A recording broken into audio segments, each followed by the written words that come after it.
지난번 시간에는 기독교가 이제 새롭게 예수 그리스도의 가르침과 죽음과 부활, 그 다음에 오순절 사건 이후로 사도들이 예루살렘에 있다가 스데반이 죽고, 그 다음에 이 복음을 가진 크리스찬들이 수리아 안디옥과 비롯해서 세계 여러 나라로 흩어지는 그 과정에서 있었던 일들에 대해서 여러분과 함께 이야기를 나누었습니다. 이 기독교가 심겨진 그 땅의 토양을 우리가 좀 먼저 알아야 될 것 같아요. 벼는 논이라는 물이 많은 곳에 심겨져야 되겠죠. 그리고 고구마나 그런 거는 황토라는 그런 땅에 심겨져야 그것이 좋다라는 그런 이야기도 있고요. 그러니까 메마른 땅에 심겨져야 하는 그 작물들이 있고 젖은 땅에 심겨져야 하는 작물이 있는 것처럼 기독교도 어떤 토양에 심겨졌는데 그 토양이 과연 어떠한 것이었는가, 그것을 미리 알아보는 것이 참 중요합니다.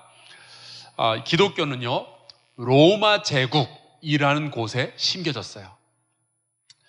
그런데 이 로마 제국은 어떠한 토양이었는가?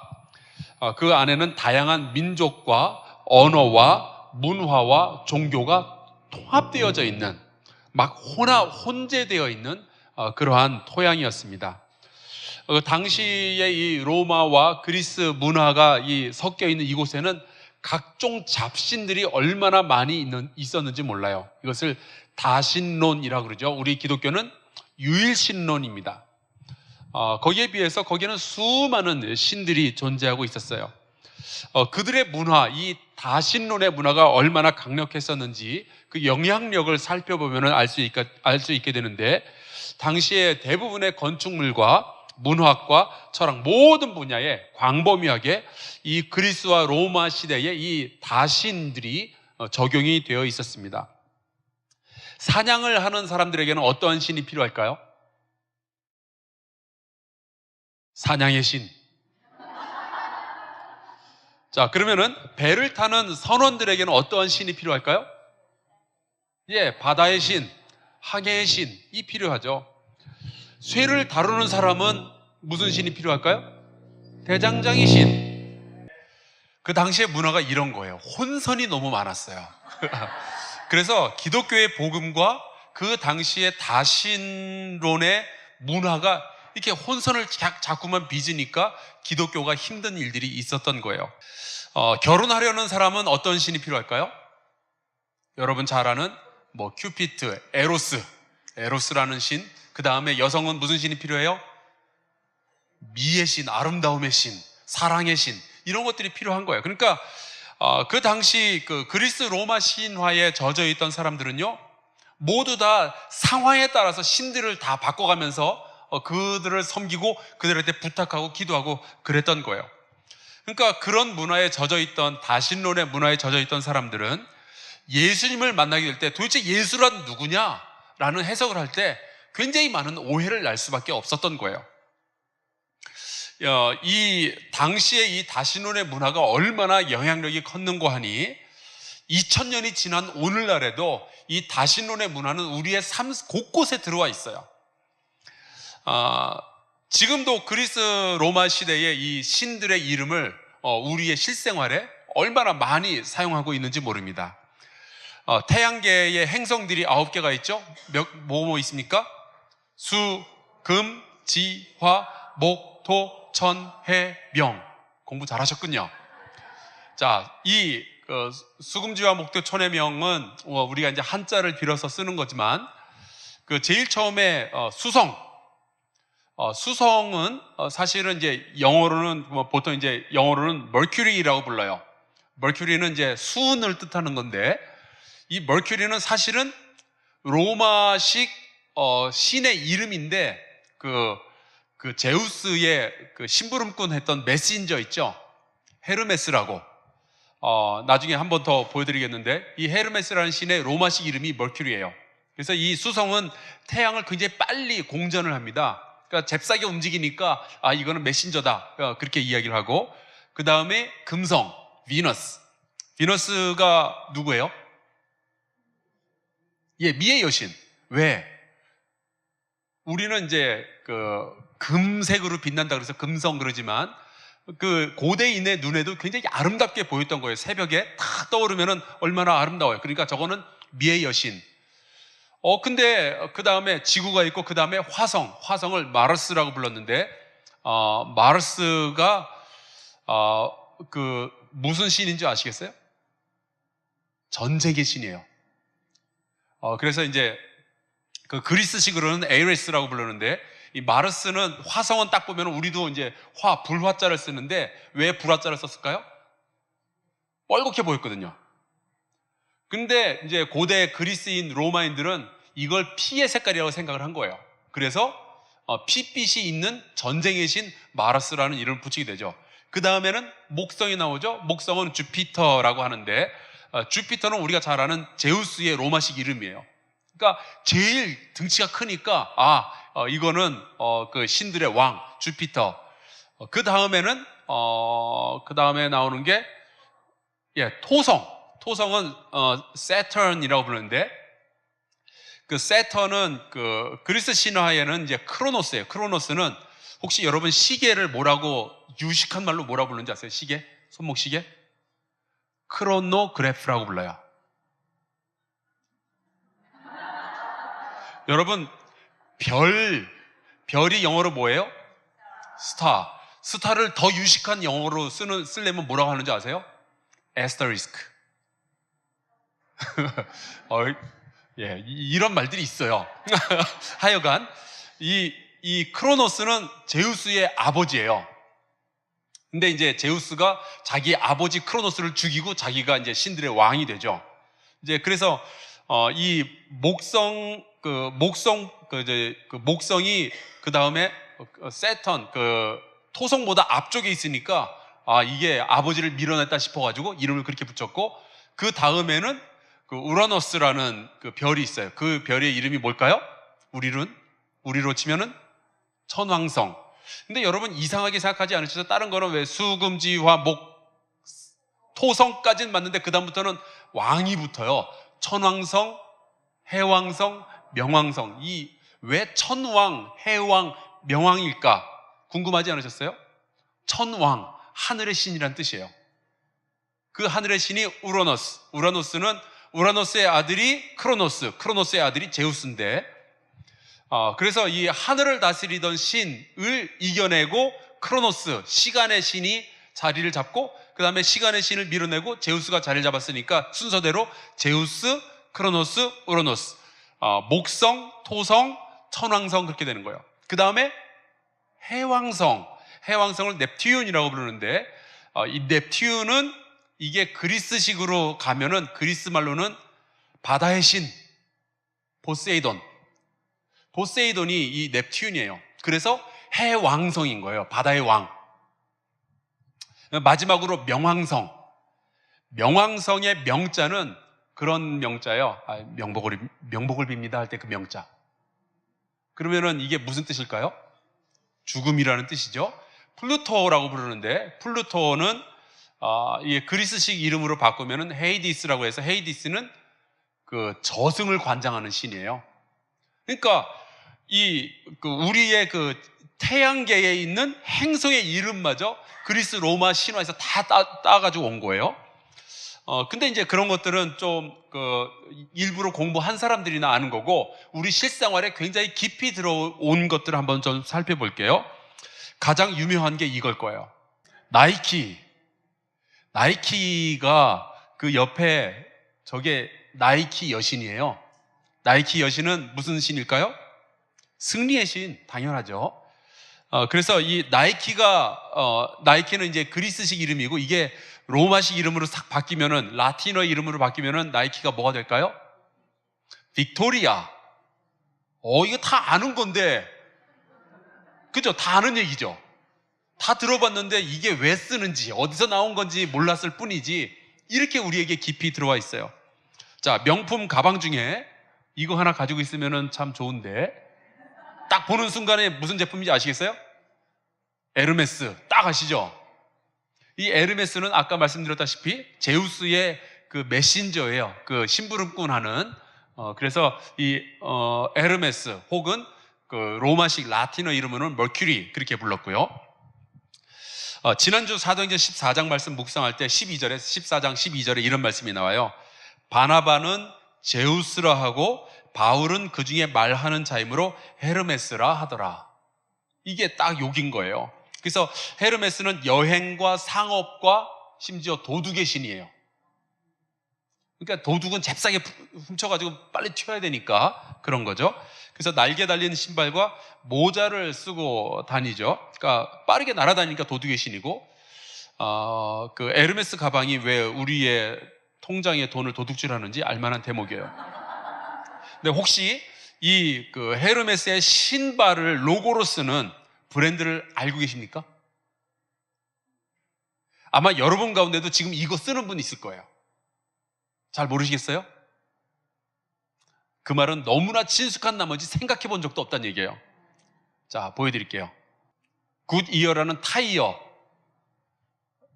남편이 끼워줬으니까 뭔 타이어 쓰시는지도 모를지도 모르는데 굿이어 쓰시는 분들이 있을 거예요. 여기 굿이어 보면 가운데 신발 하나 보이죠? 저게 헤르메스의 신발이에요. 그러니까 재빨리 움직인다 뭐 그런 이야기이겠죠. 그 다음에 여러분 그 아모레에서 나오는 화장품 가운데 헤라라는 거 지금 쓰시는 분? 쓰시죠? 이 헤라는 누굴까요? 제우스의 부인. 제우스의 부인인데 또한 제우스의 여동생이기도 해요. 하여튼 뭐 그리스 로마 신화는 엉망이에요. 여성의 수호자이면서 특별히 헤라는 질투의 여신입니다. 그래서 이 헤라가 질투 때문에 죽이려고 했던 사람들이 신들이 되게 많아요. 그 중에 하나가 지난번에 이야기했던 디오니소스. 얼마나 죽이고 싶어 하면은 이거를 그 타이탄 거인족에게 줘서 이렇게 먹게 하고 막 정말 잔인한 여신이 이 헤라 여신이에요. 근데 이제 또 하나 정말로 이 헤라가 죽이고 싶어 했던 영웅이 하나 있었는데 그 영웅의 이름이 바로 여러분 잘 아시는 헤라클레스. 이 헤라클레스의 계모가 헤라예요. 마치 장화 옥련전을 보는 듯한 그런 느낌을 가지게 됩니다. 게다가 헤라클레스의 이름의 뜻이 뭘까요? 왜 헤라클레스의 이름에는 헤라가 나올까? 헤라라는 이름, 자기 계모의 이름이에요. 계모의 이름 플러스 그리스어로 클레오라는 단어는 영광이라는 뜻이에요. 계모의 영광 이라는 이름까지 가졌는데도 이 헤라는 질투 때문에 이 헤라클레스를 죽이려고 했던 거예요. 정말 이 정도로 질투 때문에 자기의 뭐라 그러죠? 의붓 아들을 죽이려고 했다면은 미쳤다고 봐야죠. 그래도 화장품은 괜찮은 것 같아요. 또 하나 지금 보시는 그림, 이게 누군지 아시겠어요? 바다 괴물인데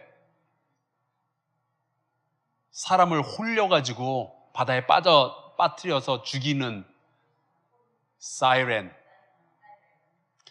119가 달려나갈 때 사이렌을 울리죠. 근데 지금은 이게 사이렌이 되게 시끄러운 소리라고 생각을 하는데 아니에요. 원래는 그리스 로마 신화에 나오는 사이렌은 너무나도 아름다운 목소리로 이렇게 노래로 선원들을 홀린 다음에 선원들이 바다에서 어디 암초 같은 데 붙여서 꽝 하고 바다에서 이제 선원들이 빠지면은 그 선원들의 시체를 잡아먹는 게 사이렌이에요. 이게 이제 인어의 형상을 가지고 있는데 특별히 이 꼬리가 2개예요. 이렇게 다리 하나당 지느러미 하나씩 이렇게 해가지고 2개를 가지고 있죠. 이 사이렌이라는 그 바다 괴물, 인어 종류 괴물인데 이 사이렌이 우리가 자주 보는 상표에 들어와 있어요. 뭐죠? 그래서 요것만 요즘은 이제 이것도 또 바뀌어가지고 이 주변에 스타벅스 이것도 사라지고 안에 요 동그란 것만 쓰는데 이거 보고 이거 사이렌 아닌 거 아니에요? 그냥 그런 거 아니에요? 그렇게 생각하신다면 한 20년 전에 쓰던 로고가 저거예요. 저런 그리스 신화에 나오는 괴물의 형상을 로고로 쓰는 회사가 또 있어요. 혹시 이 로고가 어디 건지 아십니까? 이거 보신 적 있으세요? 그러면은 이 로고에 나오는 저 얼굴이 누구의 얼굴이냔 말이에요. 누구예요? 메두사. 여러분 잘 아시죠? 머리카락이 이렇게 뱀으로 돼 있어서 이게 얼마나 무서운 형상인지 보는 순간 사람은 돌이 되었다라는 그런 신화가 있죠. 그래서 베르사체 쇼핑 가게에 쇼핑하러 들어간 사람들은 가격표만 보면 다 돌이 된다라는 이야기가 있을까요? 없을까요? 없습니다. 이 외에도 엄청 많아요. 우리가 잘 아는 속옷 브랜드 비너스, 이것도 그리스 로마 신화에 나오는 아름다움의 여신이죠. 또 바카스, 술의 신, 지난번에 말씀드렸고, 남자 양복 브랜드 중에 칼립소라고 있어요. 칼립소 역시 바다의 요정 이름이에요. 사람 홀리는 요정이에요. 아마 여러분 가운데 이거를 듣고 깜짝 놀라실 분이 있을지 모르겠는데, 목동에 있는 현대 아파트 이름 가운데 하이페리온이라고 있어요. 하이페리온이 뜻이 뭐예요? 그리스 신화에 나오는 거인족의 이름이에요. 제우스랑은 형제 사이. 그의 딸이 에오스라고 하는데 EOS로 써요. 혹시 카메라 좋아하시는 분들 가운데 캐논 카메라 보시면은 EOS라고 있을 거예요. 고개 끄덕끄덕 하시는 거 보니까 다 아시는 얘기죠? 어디서 왔는지만 모르지 우리가 그리스 로마 신화에 이렇게 둘러싸여서 살아가고 있어요. 엄청나죠? 그러니까 2000년이 지난 오늘날에도 이 정도로 그 문화와 그 다신론의 이야기들이 우리 사이에 이렇게 들어와 있는데, 2000년 전 그리스 로마 사회는 얼마나 심각했겠냐고요. 거기에서 기독교가 전파되기 시작한 거예요. 지금도 이 스타벅스 로고가 저거 이상하다, 사이렌의 그 이상한 그 잡신의 로고가 새겨져 있다 그러면서 제가 오늘부터 스타벅스 커피를 마시지 않겠다 그러면 여러분이 저를 어떻게 생각하시겠어요? 거룩하다? 굉장히 많은 사람들, 여러분은 뭐 그럴지 모르겠지만 많은 사람들이 이상하다, 이거 광신도 아니야, 뭐 그런 식으로 생각을 하겠죠. 그러니 당시 2000년 전에 기독교인들이 이방인의 신전에 가서 절하지 못하겠다라고 말하면은 그 당시에 문화에 젖어 있는 사람들 얼마나 이상하게 생각하겠어요. 저 뭐야? 저 사람들 뭐야? 그러지 않겠어요? 더불어서 이 초기의 기독교인들을 정말로 힘들게 했던 것은 로마의 황제는 누구다? 신이다. 혹은 신의 아들이다 라고 했던 정치 공작. 이게 기독교인들을 정말 많이 죽였어요. 그러니까 로마는 너무나 많은 나라들을 점령하니까 그거 하나하나 다 간섭하기가 어려워서 점령해 놓으면은 그다음부터는 그래 니네 마음대로 해, 대신에 니네들의 종교도 다 인정을 해주고 니네가 섬기는 신도 다 인정을 해주지만 이런 것들을 싹 끄집어다가 로마에도 섬길게. 그러니 이쪽 사람들이 얼마나 좋아요. 로마의 다신전이라는 거, 만신전이라는 걸 세워놓고 거기에 그 나라 신까지 가져다 모셔다 놓고 로마 사람들이 예배도 드리고 그러니까 이들은 받아들이기에 그래, 우리가 지금 나라를 뺏긴 건 맞지만 그래도 로마가 이 정도로 인정을 해주면 함께 살만하지, 이런 식으로 정책을 폈던 거예요. 그런데 이 기독교인들에게 있어서만큼은 하나님은 한 분밖에 없고 우리가 주라고 부를 수 있는 주라고 부를 분은 오직 예수 그리스도밖에 없다고 고백을 하니 이 로마인들의 눈에는 얼마나 이놈들이, 이 기독교인들이 눈에 가시 같고 황제에게 불충한 사람 같아 보이겠냐 이거죠. 그것 때문에 기독교인들이 굉장히 많이 죽었어요. 근데 이 초대교회는 정치적인 핍박 말고도 신학적인 문제들이 굉장히 많이 있었습니다. 왜냐? 이제 막 시작했거든요. 그러니까 우리가 믿고 있는 것이 어떤 거냐라는 것을 분명하게 밝히기에는 아직 너무 연륜이 짧았던 거예요. 기독교라는 연륜이. 그래서 굉장히 많은 사람들에게서 다양한 의견들이 쏟아져 나오고 어떤 것은 오해가 있었고 어떤 것은 로마 시대, 그리스 시대의 이 다신론과 결합이 되면서 이상한 이론들을 만들어내고 그러면서 많은 이단들이 등장을 하게 된 거죠. 초대교회는 크게 두 가지의 이단과 싸워야만 했어요. 첫 번째, 에비온파. 에비온파는 간단하게 말하면 예수는 인간이지 그 이상도 그 이하도 아니다라는 이야기예요. 특별히 이제 갈릴리 지방에서 예수님의 어린 시절을 봤던 사람들, 이 사람들이 하는 얘기가 예수는 인간이다. 내가 같이 놀았다. 같이 밥 먹었다. 목수질 하면서 일하는 거 내가 봤다. 그 사람이 무슨 신이냐? 인간이다. 대신 굉장히 유능하고 똑똑하고 능력 있는 그러한 인간이었다라고 말하는 사람들이 에비온주의였어요. 에비온파. 하지만 그 반대편에 완전히 반대로 이야기하는 사람들이 있었어요. 그들이 바로 영지주의. 특별히 이 영지주의는 은혜로 구원받고 믿음으로 구원받고 그런 게 아니라 예수 그리스도의 보혈의 피로 구원받고 그런 것이 전혀 아니라 하나님께서 정해준 어떤 사람들에게 주시는 특별한 지식이 있는데 그거를 받는 사람이 구원받는다. 그래서 영지주의예요. 영적인 지식에 목을 매는 사람들이에요. 근데 이분들 이 영지주의가 굉장히 다양한 세계관을 의미하는데 이 영지주의 한번 빠지면은 기독교 영지주의도 있을 수 있고 불교 영지주의도 있고 그 다음에 유대교 영지주의도 있을 수 있어요. 유대교 영지주의를 지난번에 요즘도 살아남아 있는 유대교 영지주의가 있는데 가수 마돈나가 열심히 봉사하고 섬긴다는 까발라, 그게 유대교 영지주의예요. 요즘도 있어요. 근데 이 영지주의가 말하는 것 가운데 가장 위험한 것이 이런 거였어요. 예수는 하나님의 아들 아니냐. 그분은 영원히 거룩하신 분이고 신이신데 어떻게 물질을 입을 수 있느냐 이거예요. 왜냐하면 그 영지주의의 그 생각에 의하면은 영은 선한 거고 물질은 악한 거예요. 딱 나눠놓으니까 이 신의 아들 예수 그리스도께서 이 물질로 만들어진 육체를 입고 태어났다는 것을 인정할 수가 없는 거예요. 이게 한번 생각이 딱 그쪽으로 굳어지면은 그 다음부터는 차근차근 자동으로 그렇게 가는 거예요. 이게 죄의 몸인데 어떻게 이걸 입을 수가 있느냐? 못 입는다. 그렇다면은 이 땅에서 걸어 다니시고 또 제자들을 가르쳤던 그 예수는 누구냐? 십자가에 달렸던 그 예수는 누구냐? 영지주의의 대답은 도깨비다. 이건 사람들의 눈에는 그렇게 보였을지 모르지만 사실은 아무것도 아니었다. 그냥 보인 것뿐이지 아무것도 아니다 라고 말한 거예요. 그러니까 초대교회는 둘 다 잘못됐다라고 이야기해요. 둘 다 이단으로 정죄를 합니다. 순수한 인간이었다? 아니야. 순수한 신이었다? 아니야. 초대교회가 유지했던 가장 건강한 신학은 이거예요. 예수 그리스도는 참 하나님, 참 사람. 이거 분명히 여러분이 고백하셔야 돼요. 안 믿겨지더라도 믿으셔야 돼요. 자, 다시 한번 하겠습니다. 예수 그리스도는, 잘 따라해 보세요. 이거 조심은 안 돼요. 이거 잘못 졸면 여기서 클래스 끝났을 때 2단이 돼서 나가십니다. 예수 그리스도는 참 하나님이시고 참 사람이시다. 그게 물리적으로 어떻게 가능한지 몰라요. 그러나 하나님은 설명하실 수 있을 거예요.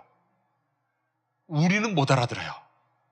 그래서 기독교 안에는 이러한 존재론적인 신비가 있어요.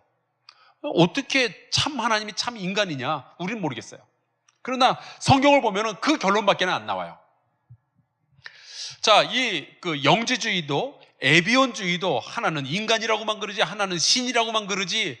그러니까 이 둘 사이에서 건강한 신학을 사람들에게 알려주기 위해서 만들어지기 시작한 것, 발달하기 시작한 것이 바로 사도신경과 같은 신조들이 만들어지기 시작해요.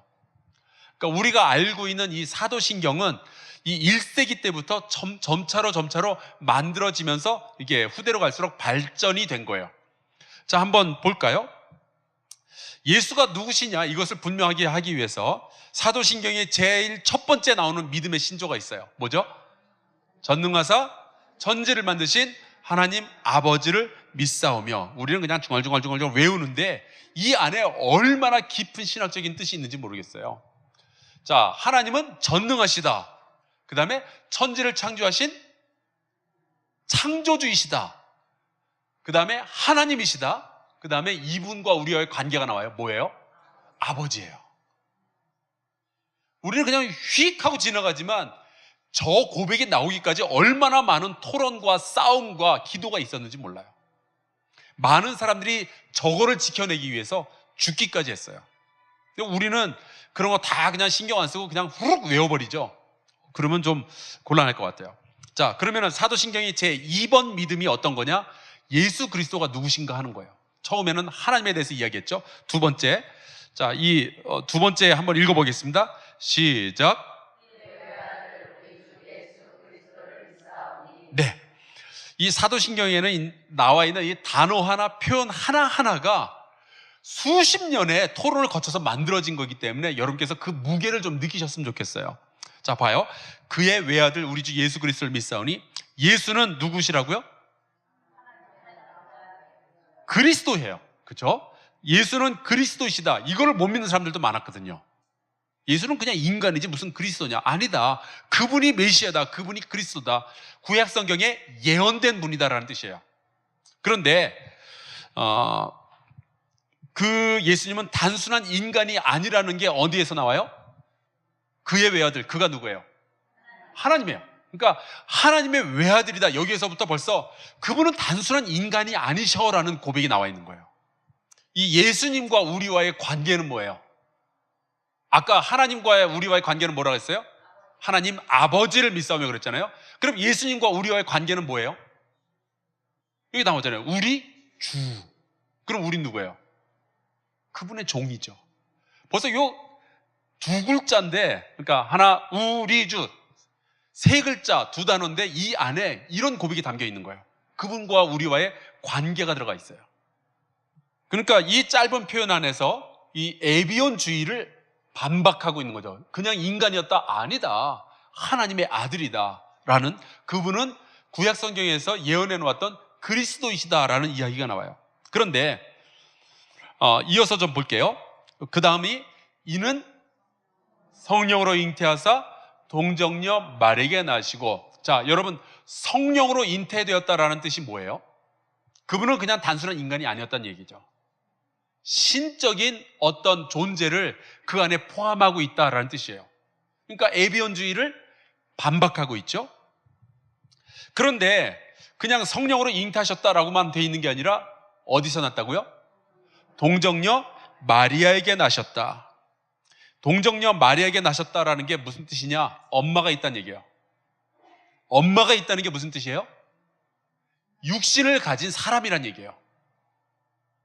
이거는 어느 에비온과 영주주의 어느 쪽을 반박하고 있을까요? 지금 영주주의를 반박하고 있는 거예요. 영주주의는 어떻게 하나님이 이 물질로 만들어진 육신을 입을 수 있느냐 그러지만 이 사도신경은 엄마가 있다. 이분은 참 사람이었다라고 이야기하는 거예요. 그러니까 예수님은 어느 날 하늘에서 뚝 떨어진 분이 아니란 이야기예요. 어느 날 하늘이 싹 열리더니 긴 머리에 턱수염을 하고 눈빛이 맑은 30살의 젊은이가 딱 떨어져서 나 오늘부터 설교할게. 이게 아니었다는 얘기예요. 엄마에서 태어나고 어린 시절 자라났다라는 이야기는 곧 이분이 진짜 사람이었다라는 것을 말하는 거예요. 이런 이야기들이 영지주의를 이제 배경을 하는 거죠. 근데 이제 그리스와 로마 신화에 길들여져 있는 사람들은 이 부분부터가 이해가 안 되는 거예요. 아니, 신이 뭐가 아쉬워서 사람의 아기로 태어나겠어요? 그냥 강림해서 자기가 하고 싶은 짓 다 하고 그냥 사라져버리면은 그게 신이었어요. 근데 사람의 몸을 입고 이 땅에 태어난다는 신은 처음 듣는 거예요. 그러니까 이 그리스 로마 시대의 많은 사람들이 예수님을 받아들이기는 너무 어려웠죠. 처음 듣는 이야기니까. 근데 복음서에는 마가복음과 요한복음을 제외하고 마태와 누가복음에는 예수님의 탄생 이야기가 나와 있어요. 그 이야기가 괜히 들어간 게 아니에요. 진짜 사람이라는 걸 이야기하는 거죠. 근데 그분이 태어날 때 미리 어떠한 일이 있었느냐? 조상들의 이야기도 나오고 그 다음에 성령으로 잉태됐다는 이야기가 나오고 그 얘기는 하나님의 아들인데 사람으로 태어났다는 이야기예요. 참 하나님, 참 신, 이거를 얘기해 주고 있는 거예요. 특별히 누가복음에는 예수님이 12살 때 예루살렘에 갔었던 어린 시절의 이야기가 있죠. 그 얘기는 무엇인 이야기냐? 참 사람이었다라는 이야기예요. 성장 과정이 있었다라는 이야기죠. 예수님이 그냥 턱수염 난 채로 하늘에서 떨어진 분이 아니었다라는 이야기입니다. 이 사도신경이 이제 성령으로 잉태되었고 동정녀 말에게 낳았다라는 이야기가 거기에 들어와 있는 거는 또 다른 신학적인 의미가 하나 있는데, 제가 여러분한테 이 질문을 던질 텐데 한번 여러분이 생각 좀 해보세요. 대답은 하지 마세요. 잘못 대답하면은 이단이 되니까. 예수님은 언제부터 하나님의 아들이었을까? 자, 1번과 2번을 드립니다. 1. 태어났을 때부터. 2. 요단강에서 세례받으실 때부터. 대답은 하지 마세요. 누가복음 3장에 보면은 예수님이 세례받으실 때 하늘에서 이런 소리가 나요. 하늘로부터 소리가 나기를 너는 내 사랑하는 아들이라 내가 너를 기뻐하노라 하시니라. 그러니까 굉장히 많은 사람들이 이때 하나님께서 이 예수님을 아들로 삼으셨구나 그러면서 이때 나온 말이 양자설이에요. 원래는 그냥 인간으로 태어나셨는데 이때 세례 받으신 이후에 하나님이 아들로 삼으셨다. 그러나 사도신경이 말하는 건 그게 아니란 얘기예요. 성령으로 잉태되었고 마레에서 나신 거는 하나님이 처음부터 이 하나님의 아들로서 태어나도록 하셨다. 여기서 더 나가면은 요한복음으로 가면은 이렇게 되죠. 요한복음 1장 10절에서 11절. 세상은 그로 말미암아 지은 바 되었으니 세상이 그를 알지 못하였고 자기 땅에 오매 자기 백성이 영접하지 아니하였으나 그가 누구예요? 예수 그리스도. 그렇다면은 예수 그리스도는 언제부터 하나님의 아들이었는가? 네, 창세 전부터예요. 그러니까 정통 교리는 예수님이 그 세례 받을 때 양자가 되었다? 아니에요. 태어날 때부터 하나님의 아들이었다? 아니에요. 진짜는 이쪽으로 와야 돼요. 성령으로 잉태되었다. 성령이 언제부터 계셨는가? 그래서 삼위일체 교리가 여기서 제대로 만들어지는 겁니다. 하나님께서 창세 태초를 천지를 창조하시기 이전부터 하나님은 성부, 성자, 성령 삼위일체로 존재하신 거예요. 그러면은 하나님께서 성부, 성자, 성령 삼위일체로 존재하시면서 세상 천지를 창조하시기 이전에 이 세 분은 뭐하고 계셨는가? 그렇게 질문하는 사람들을 쳐넣을 지옥을 건설하고 계셨어요. 몰라요.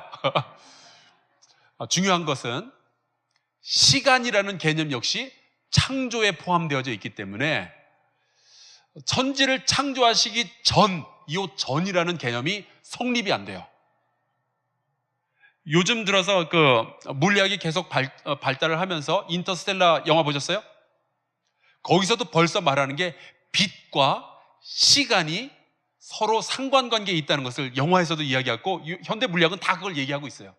그래서 뭐 상대성 원리니 뭐니 해가지고 빨리 가면은 뭐 시간이 늦게 간다 뭐 이런 얘기 들어보셨죠? 태초에 하나님이 제일 먼저 뭐부터 창조하셔요? 천지를 창조하셨는데 그 중에서 빛을 처음에 창조하셔요. 빛이 창조되었단 말은 그때부터 시간이 똑딱 똑딱 똑딱 출발했다는 뜻이에요. 그 이전은 시간이라는 것 자체가 없기 때문에 천지 창조 이전에 뭐 하셨나라는 질문 자체가 성립이 안 되는 거죠. 그래서 이제 성자 예수님은요, 말씀이 육신이 되어 우리 가운데 거하시매가 되는 거예요. 그 말씀이 성자 하나님이셨던 거죠.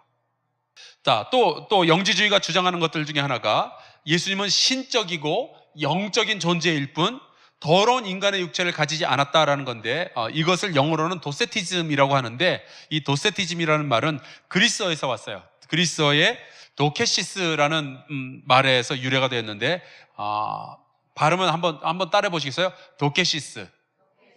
도케시스의 뜻은 도깨비. 우리말하고 어쩜 그렇게 비슷한지 몰라요. 그래서 사람들의 눈에 보였던 예수님은 사실은 도깨비였다. 왜냐하면 하나님은 그 죄성을 가지고 있는 더러운 육체 안에 거하실 수가 없으니까 그래 보인 것뿐이었지 사실은 도깨비였다라는 뜻이에요. 이거를 어려운 말로 가현설이라고 불러요. 가짜로 나타났다라는 뜻이에요. 가현설. 이게 진짜로 위험한 이단이에요. 이 도깨비설을 주장했던, 저는 도깨비설이라고 하는데, 도깨비설을 주장했던 사람들이 좋아했던 성경 구절이 있습니다. 로마서 8장 3절 읽어볼까요? 시작.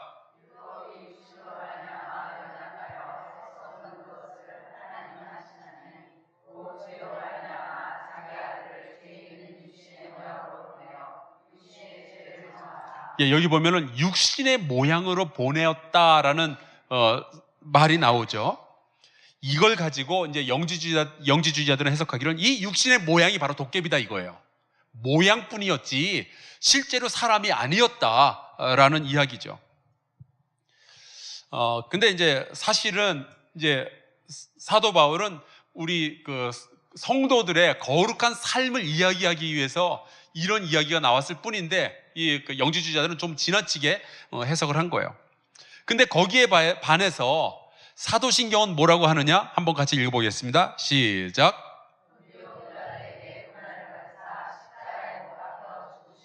여러분, 인간의 가장 큰 특징 가운데 하나는 고통을 안다라는 거예요. 신은 고통을 모르죠. 신은 모든 능력을 가지고 있으니까 고통을 당할 필요도 없고 당하지도 않아요. 피하면 되니까.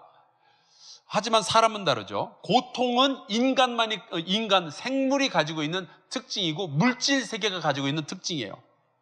자, 그렇다면은 예수께서 십자가에 달리셨을 때 빌라도에게 이렇게 신문을 받으실 때 그것이 고난을 받았다고 했는데 그게 가짜였냐 진짜였냐의 문제예요.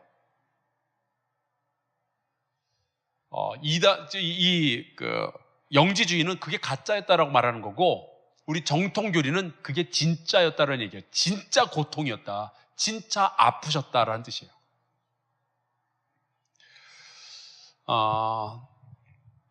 요한 1서 4장 2절과 3절 말씀 굉장히 이단을 배격하는데 중요한 말씀이니까 같이 한번 읽어보겠습니다. 시작.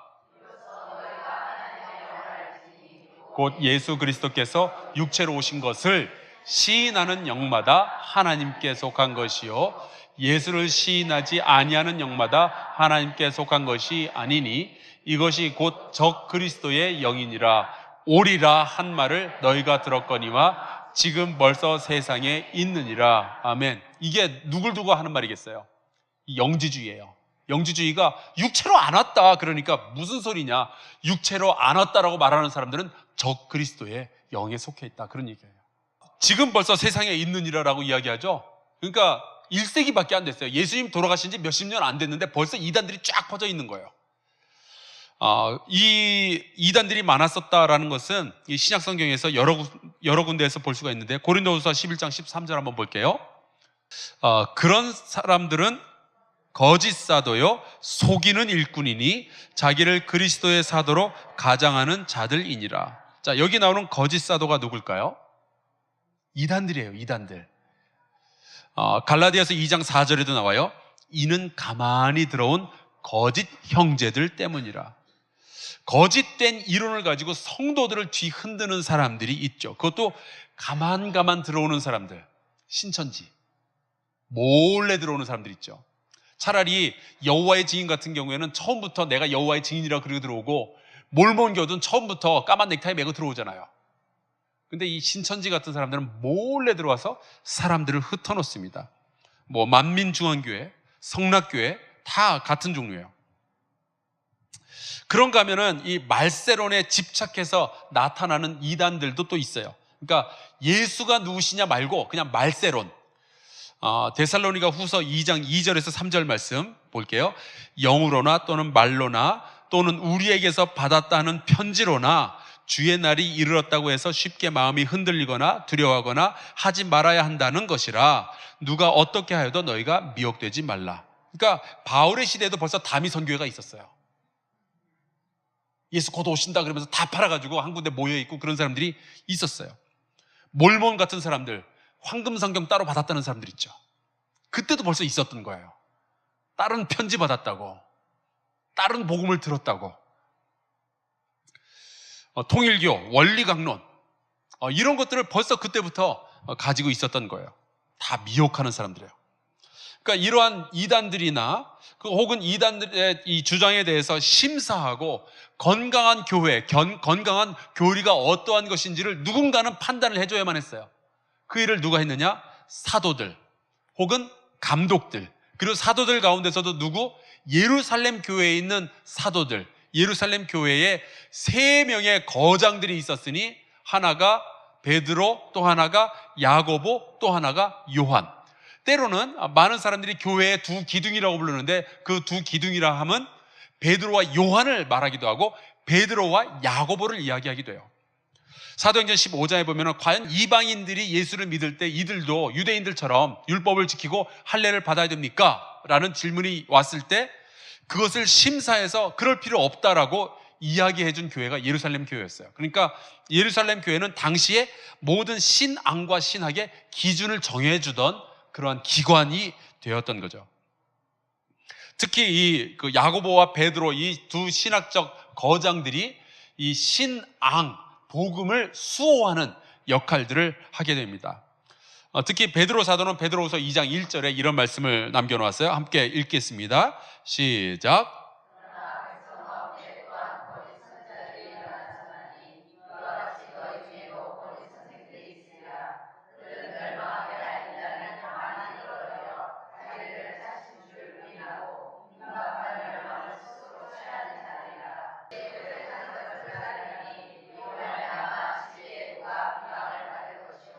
이 이단들의 특징 가운데 하나가 도덕적으로 타락한다는 거예요. 왜냐하면 이단이 하나 제대로 만들어지기 위해서는 그 가운데는 반드시 카리스마적인 리더가 하나 생겨납니다. 이 카리스마적인 리더가 권력을 잡게 되면은 이 카리스마적 리더가 권력의 중심에 있을 때 반드시 일어나게 되는 현상이 권력의 타락 현상이에요. 그래서 문선명의 주변에는 그렇게 수많은 여인들이 있을 수밖에 없는 거예요. 예전에 그 JMS인가요? 거기도 그 주변에는 늘 여자들이 있어요. 신천지도 마찬가지고 다 그래요. 거짓 선생들이 있을 것이고 이 이단을 가만히 끌어들이고 예수 그리스도를 은근히 부인하고 대신에 자기들의 정욕을 추구하고 2000년 전에도 그랬고 오늘날에도 똑같다는 이야기예요. 자, 이제 사도신경은 이제 모든 성도들이 이제 요즘에 들어서 이제 줄줄줄 외우죠. 그래서 이러한 기준에서 벗어나지 않도록 열심히 이제 준비를 하게 합니다. 근데 이 이단들의 주장을 물리치는 또 하나의 효과적인 방법이 있었으니 바로 성경을 기록하는 거였어요. 근데 아쉬운 사실은 예수님의 제자들이 그 예수님 따라다닐 때 그 3년 동안 따라다니면서 그때 막 예수님의 말씀을 열심히 받아 적어가지고 성경을 기록한 게 아니라는 사실이에요. 그저 예수님의 말씀을 듣고 은혜 받고 기억했을 뿐이에요. 물론 이제 그 나중에 발견되었지만 도마복음이라는 거는 성경에는 안 들어와 있어요. 도마복음이라는 것은 예수님의 어록처럼 기록이 되어져 있어요. 그래서 그 어느 상황에서 무슨 말씀하셨는지는 그런 건 없고 그냥 무슨 말씀만 있어요. 상황은 없어요. 그래서 어록만 지금 남아 있는데 그건 이제 성경 안에 없어요. 그래서 1세기에 마태복음도 있었고 요한복음도 있었고 로마서도 있었지만 그런 복음서나 서신들 있죠. 그 사도 바울의 서신들 이런 게 성경의 형태로 있었던 것이 전혀 아니라 복음서들은 그냥 구전의 형태로 예수님께서 그런 말씀하셔서 알았지? 하면서 이제 말로 전해주던 형태들, 그 다음에 어록들이 약간 남아 있었고, 그 다음에 서신은 처음부터 서신으로 썼으니까 그냥 서신이 이 사람한테 가면은 이 사람이 또 베껴가지고 다른 사람한테 주고 돌려보고 이런 형식이었지 우리처럼 그냥 성경책 그러면서 이렇게 까만 가죽으로 덮어가지고 들고 다니는 형식이 전혀 아니었어요. 그리고 세계 여러 나라에 교회들이 흩어져 있었기 때문에 어느 교회를 가보면 마태복음만 가지고 있었고 어느 교회를 가보면 요한복음만 가지고 있었고 그런 상황이에요. 그러면 그들이 왜 처음부터 이 예수님의 말씀들 혹은 복음의 내용들을 성경으로 기록하지 않았을까? 왜 그랬을까요? 그들은 기록할 필요가 없었기 때문이에요. 왜냐? 여기서 아주 중요한 개념이 초대교회 1세기의 개념이 하나 나오는데 한번 따라해 보시겠어요? 파루시아. 다시 한번 파루시아. 파루시아라는 것은 임박한 종말이라는 뜻이에요. 왜냐하면 예수께서 너희 중에 죽기 전에, 니들이 죽기 전에 내가 다시 임하는 것을 볼 사람도 있을 거다라고 하셨거든요. 그래서 그 다시 사람들은 성경을 기록할 필요가 없어요. 왜냐? 예수님이 곧 오실 거기 때문에. 기록을 남긴다는 것은 내가 죽었을 때 그 다음 세대가 이어가도록 하기 위함이었는데 곧 오실 거니까 기록을 안 했던 거예요. 그러나 이제 서신서는 다르죠. 서신은 그쪽 교회에 문제가 있으니까 가르치기 위해서 서신을 보내야만 했어요. 그래서 복음서보다는 서신서가 먼저 기록된 게 그래서 그래요. 그런데 이제 그 믿음의 1세대 예수님의 제자들이 한 명 한 명 이제 순교하고 그때 처음으로 믿었던 사람들이 늙어서 죽기도 하면서도 예수께서 안 오셨단 말이죠. 그래서 이거는 우리의 후손들에게 전달되기 위해서 기록되어져야 되겠다. 그러면서 기록되기 시작한 것이 복음서들이고 그러면서 사람들이 성경책이라는 것을 모으기 시작한 거예요. 성경책이 완성된 것은 몇백 년 지난 후예요. 그때는 이런 것들이 이제 모여서 이제 서로 돌아가면서 읽어보기도 하고 그렇게 되었던 거죠. 그런데 그 서신서들 혹은 복음서들이 모여지면서 그 안에 내용들을 읽다 보면은 대부분의 이단들을 다 물리칠 수가 있었어요. 그러니까 예수님이 왜 마리아에게서 태어났던 이야기가 복음서에 들어와 있는가? 그래서 예수님은 오직 신이기 때문이다라는 이야기를 거부하기 위해서. 아니면 이제 에비온주의에 그냥 인간일 뿐이다라는 것을 배격하기 위해서 성령으로 잉태되었다라는 말이 나오고, 요한복음 같은 경우에는 태초부터 말씀이 육신이 되었다라는 그 과정에 이르는 모든 이야기를 해놓은 이유는 그분은 참 하나님이셨다라는 이야기를 하기 위해서. 그래서 참 하나님, 참 인간, 이게 너무나도 중요한 1세기의 가장 중요한 교리였어요. 신약 1세대가 신약 성경에 포함될 이런 글들을 완성하고 순교하는 사이에 드디어 신앙의 2세대가 등장하기 시작합니다. 신앙의 2세대, 성경에 나오는 신앙의 2세대 대표적으로 누구 꼽으실 수 있나요? 한번 기억을 되살려 보시면.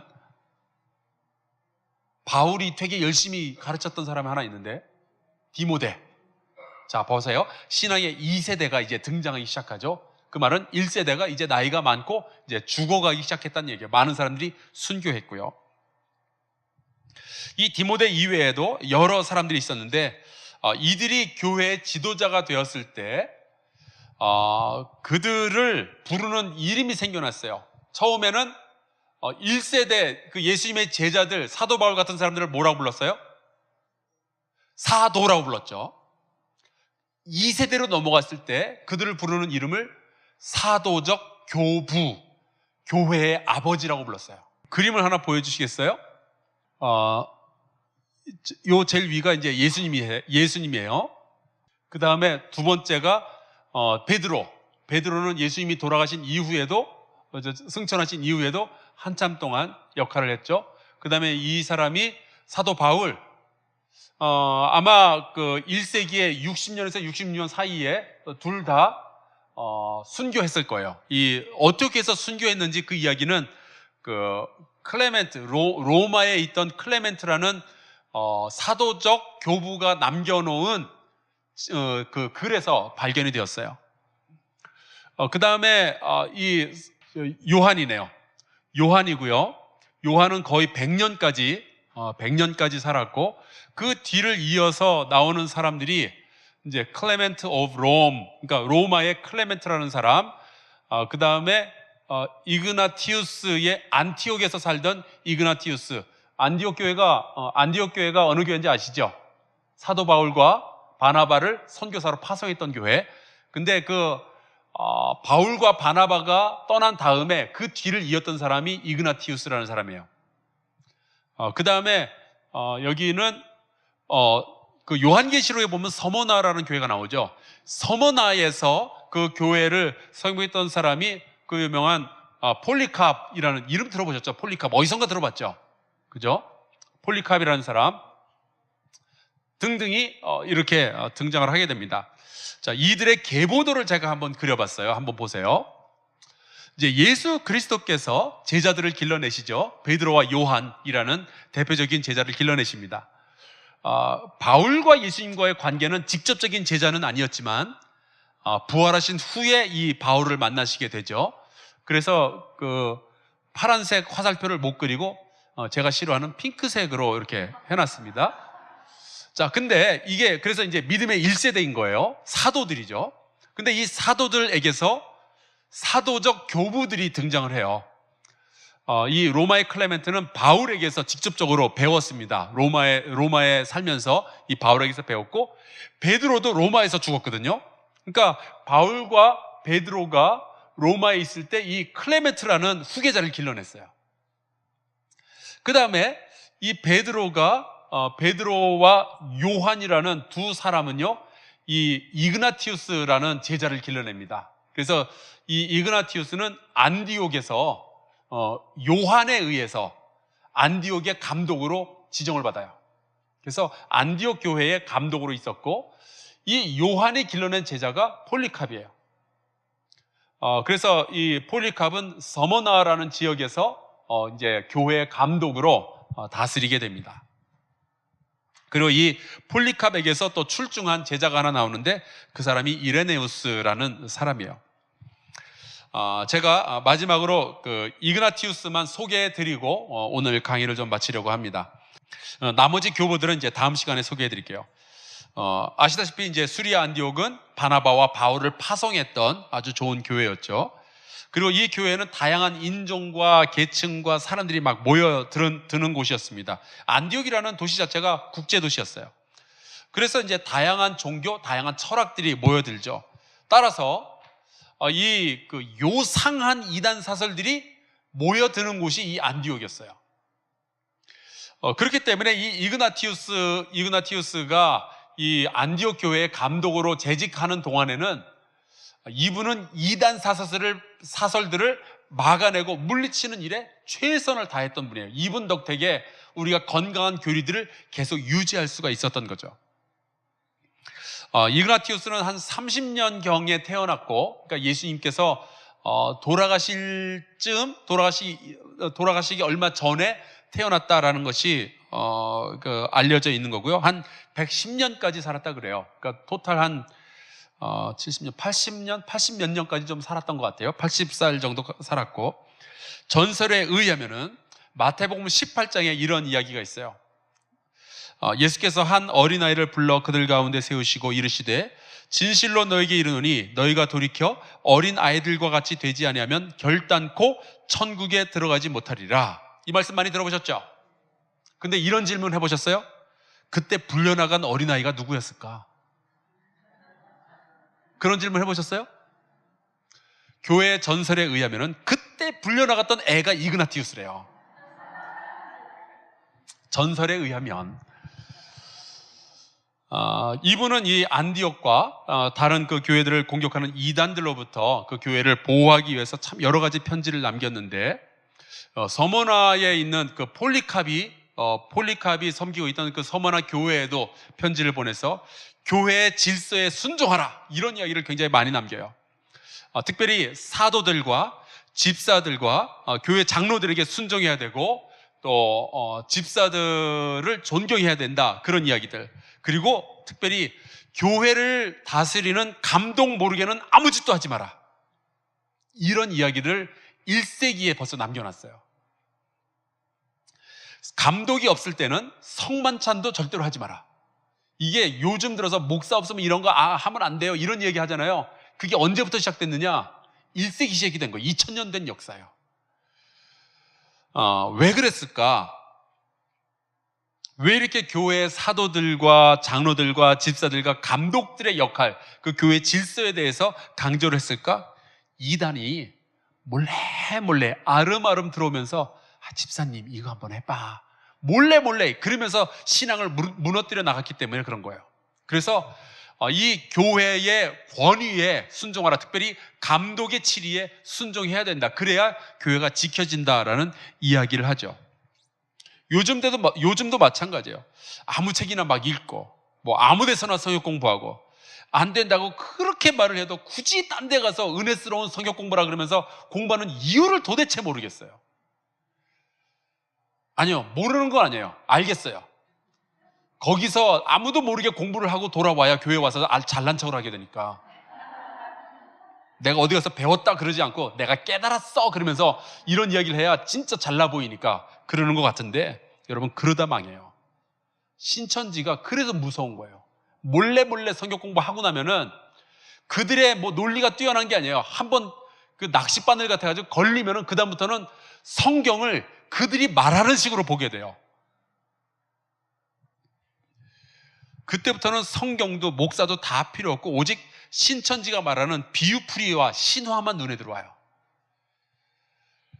그래서 왜 말씀 안 하셨냐고 그렇게 물어보면 이렇게 대답을 해요. 제가 말씀드리면 못하게 하실까 봐. 예, 못하게 하려고 제가 말씀하시라는 거예요, 사실은. 네. 그러면 이렇게 말씀하시죠. 독약을 왜 먹었어요? 말하면은 못 먹게 할까 봐. 이게 말도 안 되는 얘기잖아요. 근데 굉장히 많은 개신교회, 그 카톨릭도 마찬가지지만 굉장히 많은 교인들이 그렇게 살아요. 여러분, 우리 교회 말고 딴 데 가서 성경 공부하실 때는 분명히 신방 전사님이나 특별히 우리 목사님들한테 얘기하고 가세요. 나중에라도 좀 알아보게. 도대체 어떤 단체인지. 숨기면서 몰래 그러지 말라고요. 반드시 얘기를 하세요. 미국 속담에 이런 말이 있어요. 궁금증은 고양이도 죽인다. 우리나라에서는 이게 잘 이해가 안 되는데 미국은요 이런 얘기를 해요. 고양이는 생명이 9개가 있다는 얘기가 있어요. 무슨 얘기냐면 고양이는 잘 안 죽는데요. 어디 높은 데서 떨어져도 안 죽고 어디 내다 버려도 다시 찾아오고 고양이는 안 죽는다. 그래서 이제 9가지 생명이 있다고 그러는데 그 9개의 생명을 가지고 있는 고양이마저 죽일 수 있는 것이 무엇이냐? 호기심. 여러분, 이 호기심이 성도를 죽여요. 조심하셔야 돼요. 근데 이 이그나티우스가 죽기 전에 로마의 성도들에게 보낸 편지가 지금도 남아있는데 이 편지에 남겨져 있는 아주 유명한 말씀이 있습니다. 자기가 하나님의 알곡으로서 맹수의 이빨에 갈아져 하나님의 순수한 떡으로 발견되기를 바랍니다. 그 맹수가 나의 무덤이 되어서 나는 아무에게도 짐이 되지 않기를 바랍니다. 참 대단한 말씀이죠. 결국 이그나티우스가 108년경에 트라잔이라고 하는데 트라잔 황제 통치하에서 순교하는데 원형극장의 사자에게 잡아먹혀요. 이 이그나티우스가 에베소의 교인들에게 보낸 편지에 아주 중요한 신앙의 기준이 있습니다. 제가 읽어드릴게요.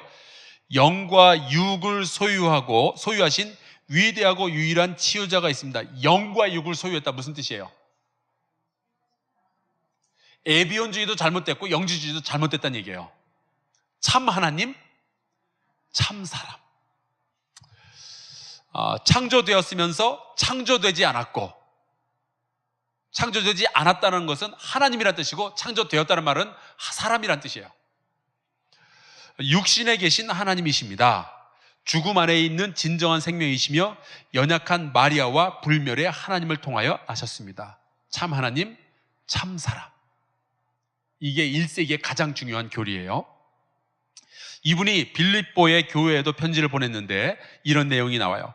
예수님은 정말로 태어나셨고 정말로 성장하셨고 정말로 먹고 마셨으며 정말로 십자가에 달리셨고 죽으셨고 부활하셨습니다.